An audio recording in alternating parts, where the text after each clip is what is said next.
It's all yours. Thank you. Thank you. By way of introduction, again, I'm Jane Massant. I have been at St. Andrews since the summer of 1984 when my son was born. So, in some ways, I still think of myself as new, but I am one of the more senior members now. You have a little longer history than I do, and Lloyd's going to start the presentation with some history of St. Andrews. So, Lloyd. Okay. Yeah, I've been at St. Andrews probably since about the third or fourth grade. Uh, Began my time there with my family worshiping in the old stone church and was still there, graduated from high school in 62, the spring of 62, when we moved into the new church. I've been out of Arlington for college, working in Boston, but basically came back to Arlington, married at St. Andrews by Father Andrews, and my husband and I moved out to McLean in 76, but I could not leave St. Andrews. So, been there a long time, seen a lot of changes, a lot of new and wonderful faces, but the place for me is home. No matter who is there, clergy or parishioner, it's just a great place to be. So, with that being said, I'm going to give y'all a little bit of the history of our parish. In February 1950, two small Episcopal parishes in the Cherrydale area of North Arlington decided to merge. In August of that year, an acre of land was bought at the corner of Lorcombe Lane and Military Road. And by January 1, 1951, the first rector began his duties, even though we didn't have a building at that point. Ground was broken for the new church in May of 1951, and of course, it was named St. Andrew's Episcopal Church. On November 22nd of that year, the first service was held. By 1952, an adjacent brick house was purchased as a rectory. And then 2 years later, another nearby house was acquired. Within 9 years, our congregation increased enough that it was necessary to build a larger church building. And I can see that the original church, stone and slate roof church, there it was. And in fact, the lower level of it now, where you see a woman entering the door, this is where our host now work and live. Okay, so the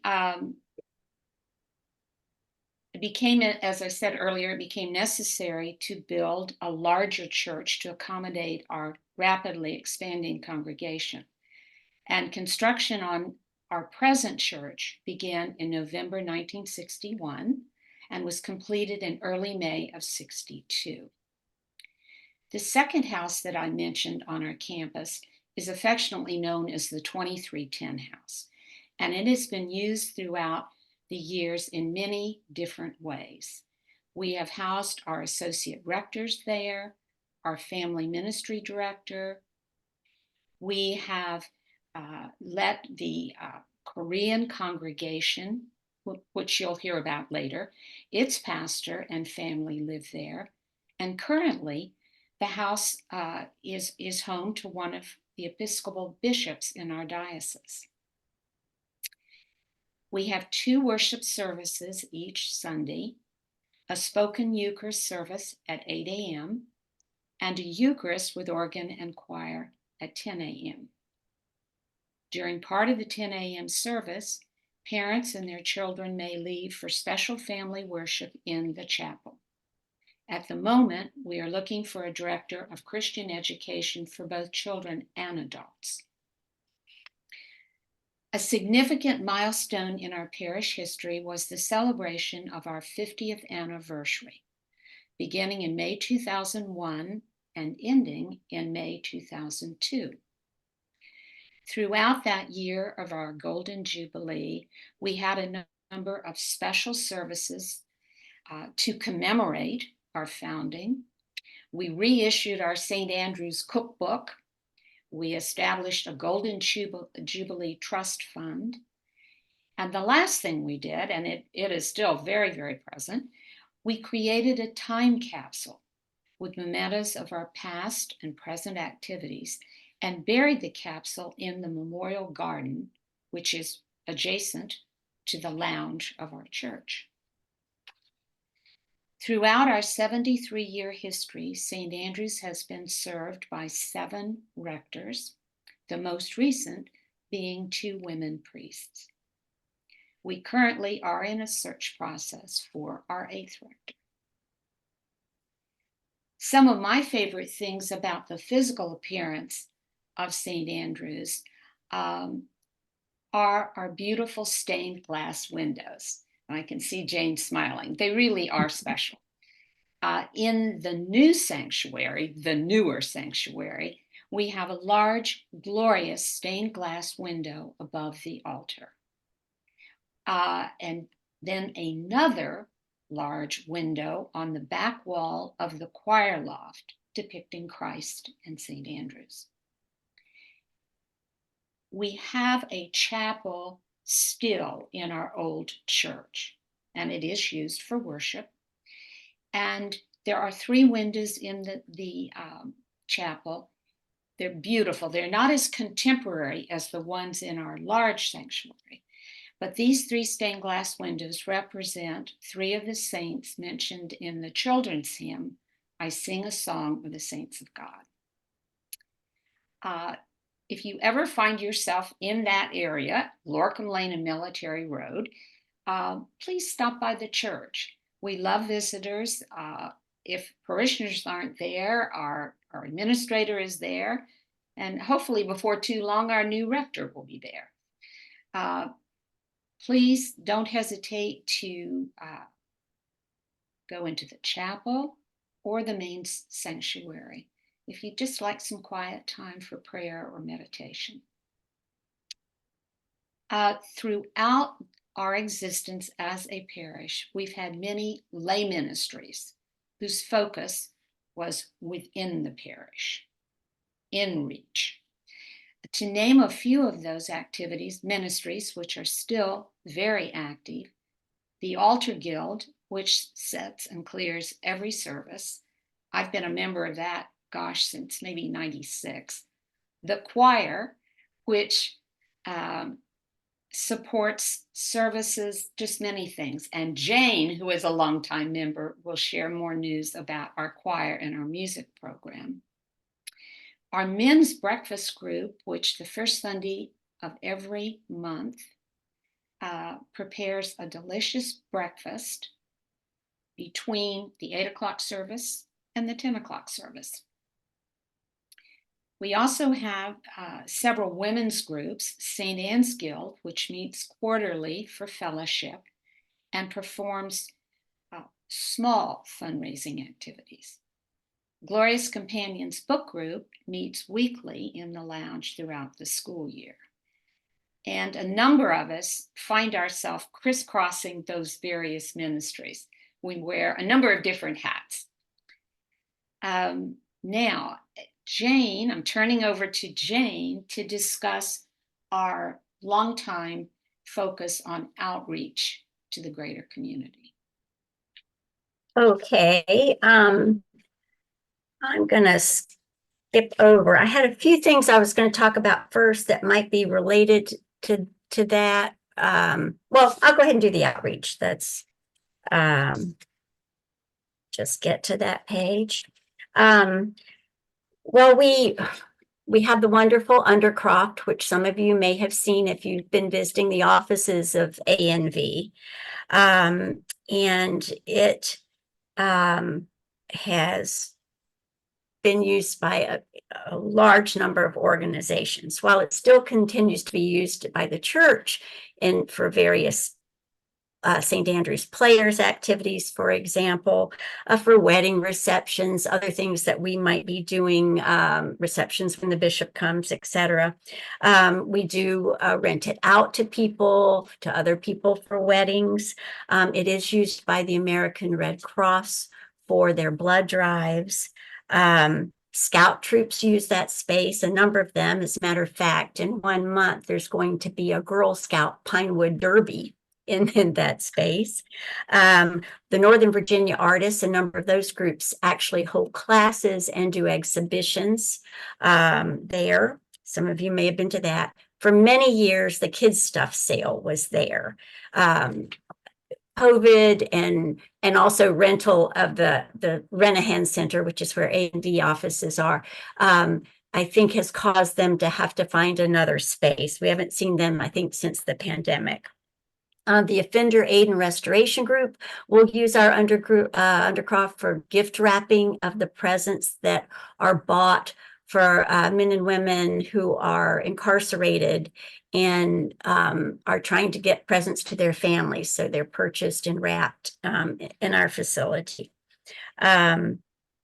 I know A&V has used it in the past for different dinners and functions. AFAC uses it for their Empty Bowls fundraiser. That was a month ago, and from what I understand was jam-packed. It has been very, very successful fundraiser for AFAC, where restaurants donate soup, potters donate bowls, and they come together in that space and partake, they get a bowl, they get the soup, and then there's a bit of a program for that. The Arlington Bird Watchers use that space. The Ikebana Floral design group is using it. Sister schools, the Arlington Schools uses it for sister school gatherings. So probably have forgotten some, but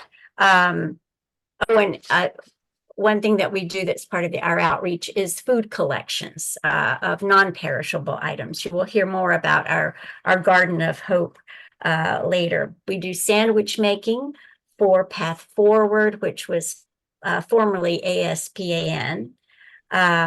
We donate gifts at Christmas time to the Salvation Army through their Salvation Armies program. I think we probably were able to provide gifts from wish lists from about 43, 44 children this year.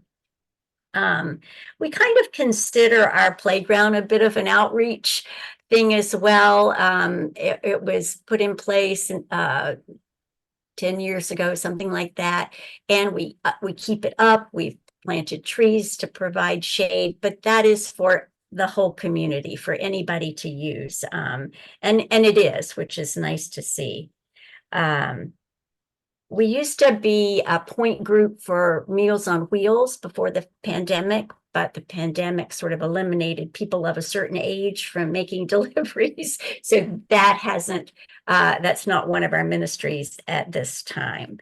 There was a time when we were connected with one of the nursing homes, and we would bring some of their residents in for a program and a lunch once a meal. So for a long time, that has been our history of working with groups outside of the church. We also have seminarians who come from the Virginia Theological Seminary almost every year, almost as far as back as I can remember. We had 2 kindergarten schools. Well, part of our history was some schools that were in that space where A&V is right now. And we ran it for a while, and then it was taken over by another group. But these are things people remember about us sometimes. I know Carla at the Heidelberg, every time I go in with something, a request for St. Andrews, she says, I went to school there, anything, what do you want? So that's a good memory for people. And our Christmas tree sales, Lloyd, I wasn't sure who was going to do this, but I guess I will mention that. Were you going to talk about that? Or? No, I thought you were. Yeah. But okay. Sorry. I just wanted. I'm going on with this portion. So yeah, since 1952, we have been selling Christmas trees, and church volunteers run this program. It's usually the first week in December. for many years we had an annual bazaar, and it was huge. Again, some of you might have been around during those times, but it was a weekend affair. It included dinners, and it really, I think, folded a few years back when it was getting harder and harder to find people to run it, certainly on that scale. So we haven't had that in a while. We think that's, I want to make sure I've covered everything in that section. All right. Now I'll talk a little bit about the music program. I am in the choir. I have been since I joined 40 years ago. And St. Andrews, since the 60s, has had a very, very strong music program. And again, some people still remember things that were hosted there, some of the organ recitals, visiting choirs. But it's music, I think, at St. Andrews, it's not just a part of our worship, but I think, again, what we do inspires people from outside the parish as well. And I think this is in large part due to the fact that we have this wonderful acoustical space. And we have this wonderful organ. It was a Petty Magan pipe organ that was installed in 1987. And it followed a major fund drive because they did not want to go into debt for an organ that was close to $300,000. So they were able to raise the money and put in this beautiful instrument. And again, people still appreciate it. And do appreciate our space for music. We do have visiting groups who use it occasionally. I will just one little anecdote. Elizabeth von Trapp, the granddaughter of Maria von Trapp, came and did 2 concerts in our church.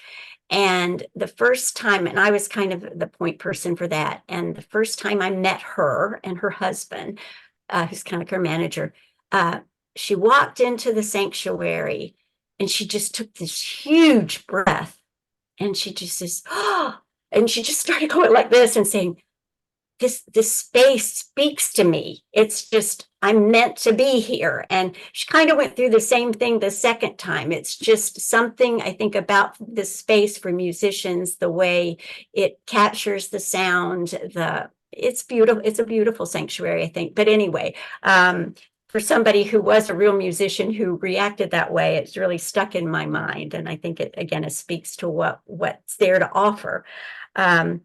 The choirs had many iterations. There was a time when we had 2 choirs, a family choir, a St. Andrew's choir that traveled some, who did large choral masses.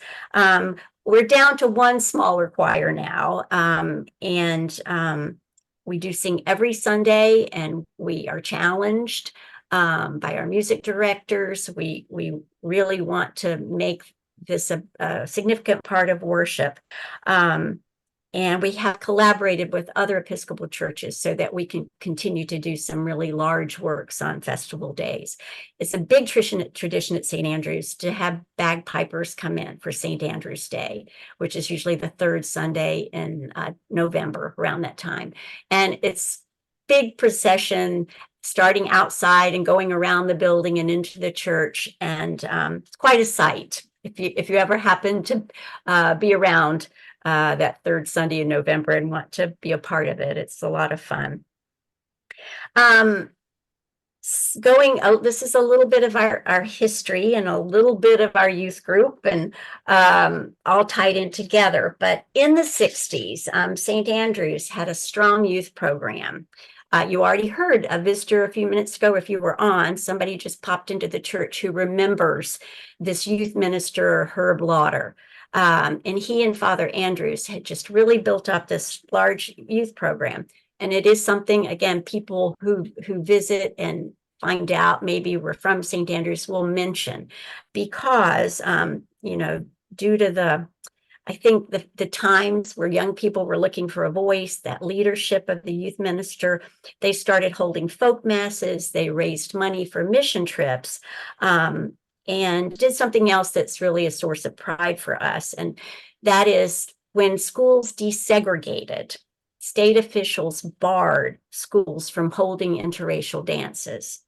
St. Andrews, realizing that was going to be a really major cost for youth, to miss out on that. And there might be repercussions and bitterness and all kinds of things that, followed it. They decided to open up the Undercroft for dances. And they welcomed everyone, regardless of color. There was an admission fee of $2, and they were held during the school year every other Friday. The numbers were anywhere from 600 to 1,200. So large gatherings. There were never any problems. There were parish members who served as chaperones, as well as some school officials. Security was hired, but my understanding is there was never any violence. And as a result of them working out the success of these dances, the school board did reinstitute publicly sponsored dances after that. So once that need was met, we didn't hold the dances anymore. But I've had people come to things in the Undercroft and say, I went to a dance here when I was high school. This was great. So again, that's something we're rather proud of. Another thing that we do that started out really very much for the parish and has grown into something that we also consider community outreach in a way are the St. Andrews Players. Again, I'm very involved in this, and could probably talk too long on it. So I'm going to keep myself to very short. If you have questions later, you can. I've directed 14 of the plays, and I've been in 13. We celebrated our 50th anniversary 2 years ago. So we were started in 1972 by two professional actresses. And you may know June Hansen. She's kind of a big name in the Washington theater area. She's won Helen Hayes Award. She's been nominated for many. She did pass away 3 years ago. But her legacy carries on. The St. Andrews Players do a production every spring, and we've managed to do that for all of these 52 years. Our current production for this spring will be The Secret Garden, and that will be our 53rd production. We did celebrate the 50 years 2 years ago with a lot of activities. I go on over here. We kind of morphed a little bit through the years. As I say, we do everything from starting out with a number of religious dramas, and then it became a lighter fare alternated with that. Now we do large scale musicals. We've done like Man of La Mancha. We've done The Crucible. We have a stage, maybe 8 years after the Players started, the stage in the Undercroft was assembled so that we would have that space. But sometimes we still do things upstairs. But we're very, very active, consider ourselves a vital part of St. Andrews. And we have now our casts include other people. Last year, we did just to give you an example, a major musical. We had a cast of 36. We had an orchestra of 7. And we had audiences of a little over 100. We have a larger capacity than that, but we were pretty pleased with that. Okay, let me see. Go over here. Sorry, my page just got a little bit mixed up. We also have a poetry group, a poetry fest every summer. We do readings occasionally. This is not really St. Andrews Player sponsored, but we're a lot of the same people. And I have to mention, we do a fundraiser whenever we can that is a St. Patrick's Day dinner, at sort of as long as it doesn't fall on Palm Sunday. So this year we are, and next Saturday, the 16th, or a week from Saturday, we do a big dinner. We have people perform. The performers actually serve. It's kind of the singing waiter idea, but they serve and then they get up on stage. We have a limerick competition. We do a bit of a sing-along. It's one of the most fun things that we do. As a matter of fact, the fundraising is that's the idea behind it, but we have so much fun. We just really try to get people to come out and enjoy this really fun night of food and entertainment. So it's still open if anybody's interested, and we can get information to you about that if you are. Um, okay. We said we were going to say more about the Korean Anglican congregation that worshiped at our church. I sort of skipped over that. That was 1984 to about 2000. Our chapel was used for services there. And the kids went to Sunday school together. The minister from that church had a daughter who married one of our St. Andrew's kids when they were older.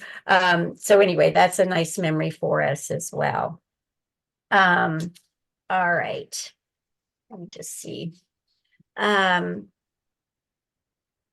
wanted to talk a little bit more about the space that A&V rents. In 1991, that space, which had been used for a number of things, again, originally was the undercroft for the old church.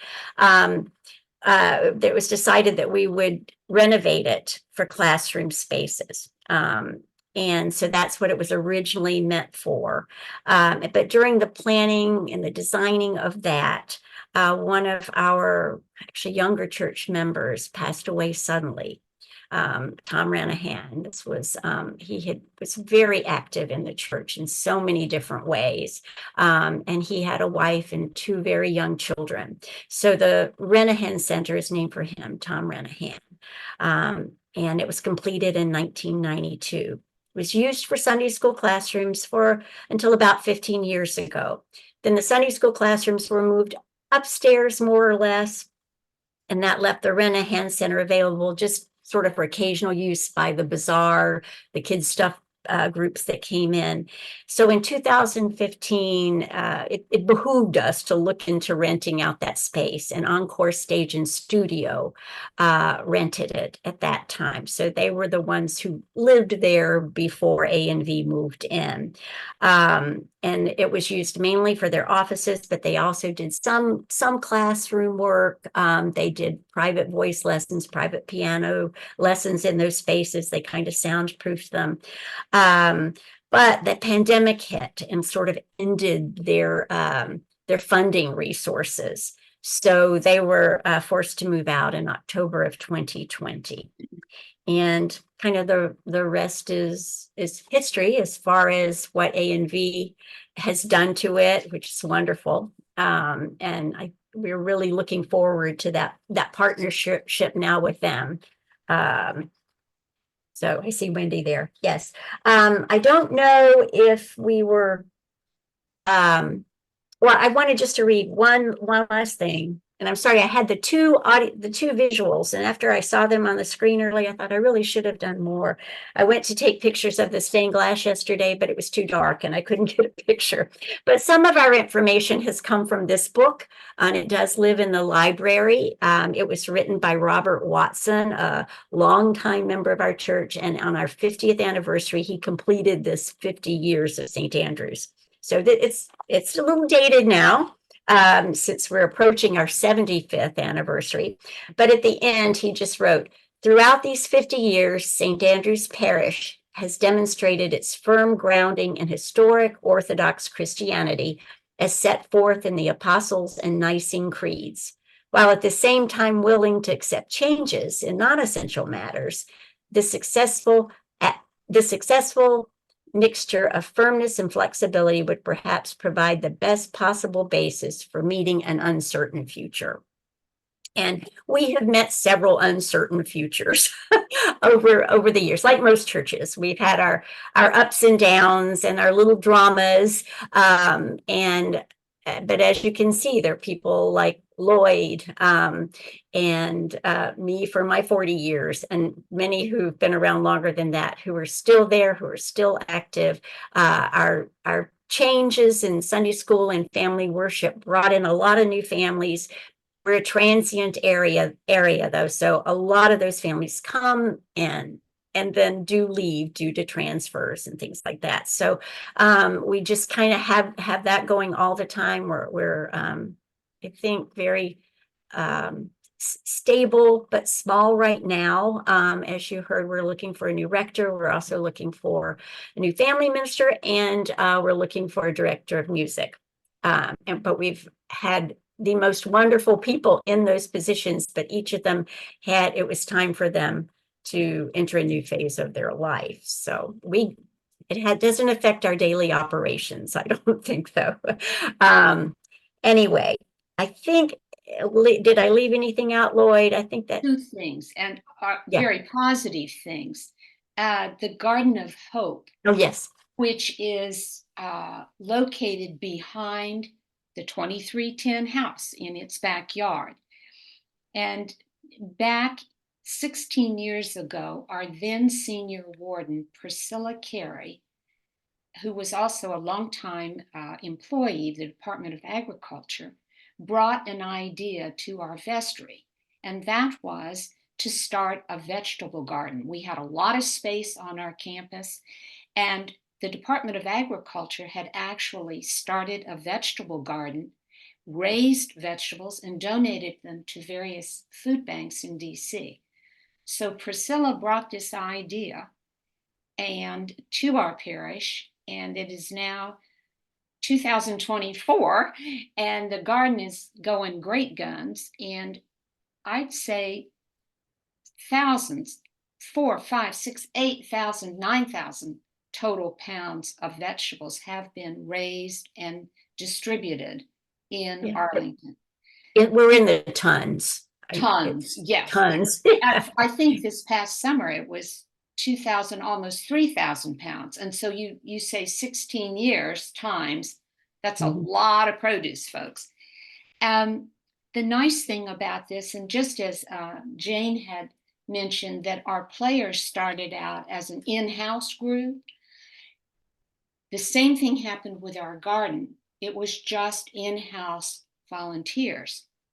However, as the garden grew, we have attracted volunteers from Marymount College, from high school students, from Girl Scout, Boy Scout troops, anyone who hears about our garden and wants to get their hands in the soil and do something positive for the community, anyone is welcome. So we are really proud of that, and it's ongoing and will be. The other thing, which is not local in nature, but is international in nature, a number of years ago, with our first female rector, the parish started working with Haiti. And there was a mission trip under Reverend Jenny Montgomery, and about 6 or 7 of our parishioners flew into Port-au-Prince, but to get to the school in the mountains that we were going to support, they had to ride up the mountain by donkey or muleback, which they proceeded to do. So ever since that time, we have been sending money to support this particular school, Haitian school, and whatever their needs are at any given point in the year, we have several fundraisers and we funnel money down there. We've had actually 2 mission trips there over the years, and the Episcopal priest who ran the school actually visited the United States, visited St. Andrews a number of times, and Père Fred, just a wonderful man. At any rate, that has been kind of our international connection, if you will, and we're very committed to continuing that support, because I think it has made a difference with this small school. Fortunately, the school is not in Port-au-Prince, because as we all know, Port-au-Prince is really in a state of chaos. But you get away from the urban centers, and I think their society is a bit more stable, but of course very poor. So that's all I have to say about that. Jane, anything else? We've just talked your heads off. I think we probably have, again, there's a lot more little things we could probably share, but I'd rather answer questions, I think, if people have them. Well, we do have one. As a former employee of Virginia Theological Seminary, this person is wondering if you coordinate any activities with the seminary, like rector search or special events or other kinds of activities. Well, I would say because we always have a seminarian, um, we do our best to support them in whatever they're involved in, and we do. They need to be evaluated, and there's connection with their teachers and all of that by whatever committee at St. Andrews is there. I forget what you call it, Lloyd. The lay committee.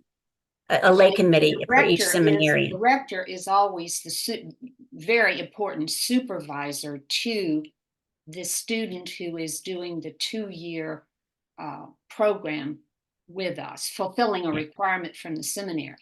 And then the lay committee meets regularly and is kind of the small group that supports and helps. We've had 2 summer interns, one during COVID. It was incredible.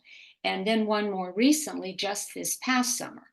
And he will be graduating this May. And I think some of the lay committee, we're going to he's being ordained a deacon later this month. And I think several of us are going to try to attend that at the seminary. But our biggest link with the seminary has been this continuous support of having students.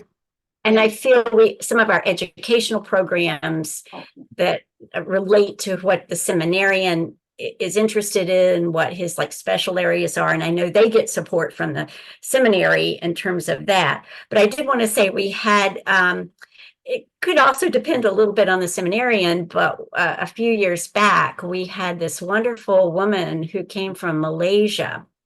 And she got involved in so many things that we were doing. She was a very talented musician. So she joined the St. Andrews Players and ended up being in our musical production of The Sound of Music. She played a nun, and oh my gosh, my battery's running low, but she was amazing. And we ended up giving her a car so she could get back and forth. We've all stayed in touch with her, but that was a real gift. Another gift has been a recent seminarian who was a native of Barbados. And once again, her lay committee followed her. We went to her ordination in Florida. And most recently, 2 of us went down to North Carolina to support her as she was being instituted, I think that's the word, rector of an historic all-Black church in Greensboro, North Carolina. Just a marvelous woman, she and her husband. So the seminary and our connection, it's been a significant part, I think, of life at St. Andrews. We've seen some incredibly wonderful men and women come to us and be with us. But I certainly would be interested, if a former employee from there thought of ways in which we might, again, partner for some things, because we often do need help with things, or we could be a family for seminarians who are away from home. I think there's probably more that could be done. Okay, we have another question. Who did your stained glass windows? That was not in Robert Watson's history book. I'm so sorry. But I think this is one of the things we were talking about last night. I'm pretty sure there is either a pamphlet. I know there's a page, but there might even be a whole pamphlet on them. And because there's so much symbolism in the large one that's over the altar, in the front of the nave, and Old Testament and New Testament. Old Testament. It's just glorious. When the sun comes through it in the 10 o'clock service, it's Yeah, and I can't imagine that whoever created those, they aren't cited and recognized for that. So we can find that out We have, and get that information to Wendy. And if you, leave your name, or maybe that's something she can send out through a newsletter to everybody. Because I really, I think they are really beautiful, but they carry so much symbolism as well. Jane, it's Wendy. You know, the other thing I wanted to say is just remember when you have events coming up that you think would be of interest to our group. We do a newsletter, you know, the 1st and 15th of every month. So for example, when you talk about the vegetable garden, if you're Mhm. looking for extra hands and you have an organizing meeting, certainly let us know about it. We can put it in the newsletter. And if people are interested, they can join your meeting to learn what it entails and what the schedule is and how much help you need and things like that. Just remember, it is the 1st and the 15th. So First and keep that 15th. in mind as you're is thinking the about what you're newsletter? advertising. Okay. Yeah, I think I That and the believe you play, did. the upcoming spring play, right off the top of my head. And I think Sure. Jane has already, in mentioning it, said that if anyone is interested in attending it, you know the dates, Jane, I don't, in May. It's the last Right. 2 weekends in Yeah, April. so, you know, we just Yeah. need a couple of sentences that help us to promote it. If you have a website, give us the link and just give it to us in enough time so that we can get it Sure. in one of those 2 letters. Spring play, got it. Yeah. And yeah, and for others, if you're just interested, in what's going on right now, that we do have a very updated website. And we do our best to keep it updated, and I think it's pretty updated right now. So it's I just put in St. Andrews, Arlington, and it comes up. Right. And in the same way you guys are presenting to us, Larry Padberg and I had a chance to present to the congregation at your annual meeting in January. Yes. Which Yes. was a lot of fun. So there are connections being made back and forth. We've had a couple of people just walk in the door because they saw the sign, our sign outside, and are getting involved. So it's a good synergy that's forming. Yes. I think, again, because we do have, again, we're not without young families, but we are a largely aging population there too. That I think there are more and more ways that our congregation may want to be involved, if not as volunteers, as partaking of some of what you guys have to offer. Because it sometimes gets hard for us to fulfill the needs of our parishioners who are in need. And if we had this to refer them to, would be good. Okay, we have a follow-up comment that the alumni office at Virginia Theological Seminary can help with your search for a new rector, that they always stay in touch with former students. So I don't know if you're working with them or not, but it's very specific about how you go about this. And our vestry is working with the people that they need to work with to have it done. So I think that connection is made, but it might be before names get to us. But I will certainly, we can offer that to them because we'll be in touch. I think our most recent family minister happened to be the wife of a seminarian student, and we were blessed to have her with us for 3 years. He graduated seminary and they moved back to Georgia. So I suspect that maybe some contact has been made with VTS regarding someone who might be interested in Christian education. So the listener who has typed in a question, any thoughts, any specific people that our vestry might contact at VTS regarding that position? It would be great. Okay, we have another question. Are neighbors living in the nearby community members of your church? And if not, how do you reach out to them? They definitely are members. Some of our members literally walk to church. Yeah. Uh, We we we reach have the out through the playground, through the Christmas tree sales. What else, Jane? Well, we did flyers because I remember distributing a bunch of flyers, but that was probably trying to think if it was probably right before the pandemic. Um, and we had a number of programs going on. You know, we were doing Christmas caroling. We do Christmas caroling in the neighborhood when we can. But we were delivering flyers about up. You know, come to St. Andrews, see what we're doing. It was a list of things. So I don't know that that particular outreach has gone on, but we are very connected with groups that are happening, you know, around, because different members of different civic organizations. We advertise our things through those neighborhood listservs, all of that.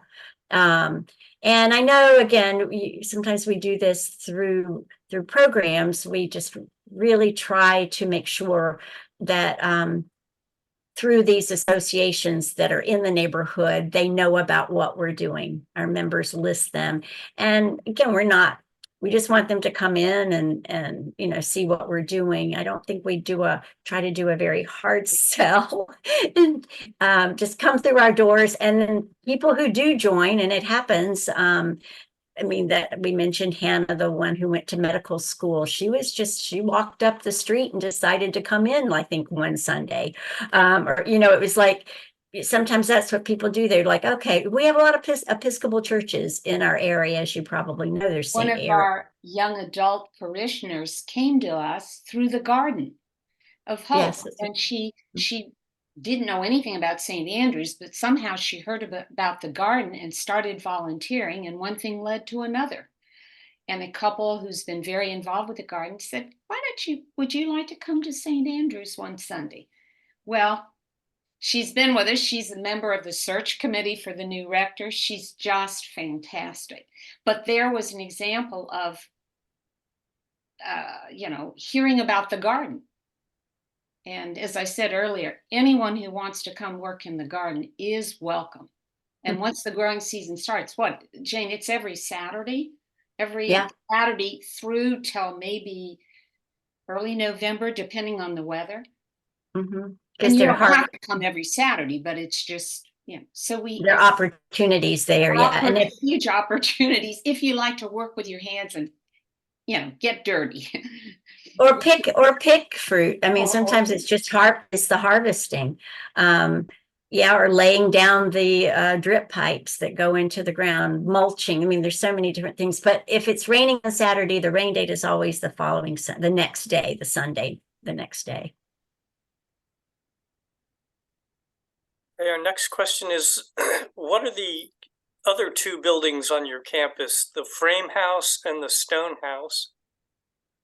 Well, the frame house is the 2310 house. I think it's 100 years old. The brick, the rectory. Brick is the rectory where the rector usually lives.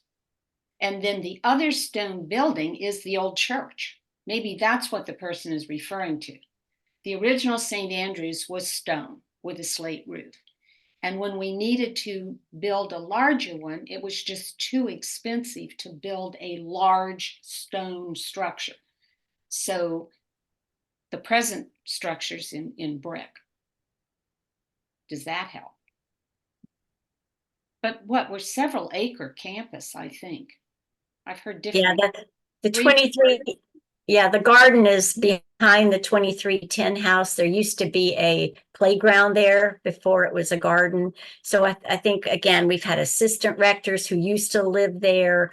You know, our family minister lived there for a while. So we've had various people in that house. Right now, believe me, you can imagine that's fairly valuable property. So an orchard was planted in front of it, so that we can the benefits of that harvest, but also the 2310 house, renting it is a source of income that we need in order to keep that house, I would say, because every now and then it will come up because of the value of that property, should we sell it?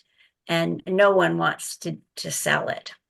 So like we say, right now, the diocese is kind of using it. I don't know how that money exchange goes, but we benefit, they benefit, because they need a place for these bishops who come here for 6 months at a time, I think.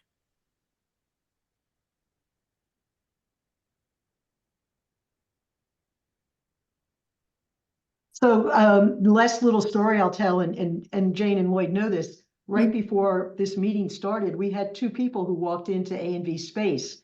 And it turns out that there are two old parishioners who are visiting Arlington from, I think, North or South Carolina, where they live now. And they're going on a tour of all their old haunts. And St. Andrews was one of their haunts. And now they were going off to Yorktown High School after this. They've got a tour of the high school scheduled.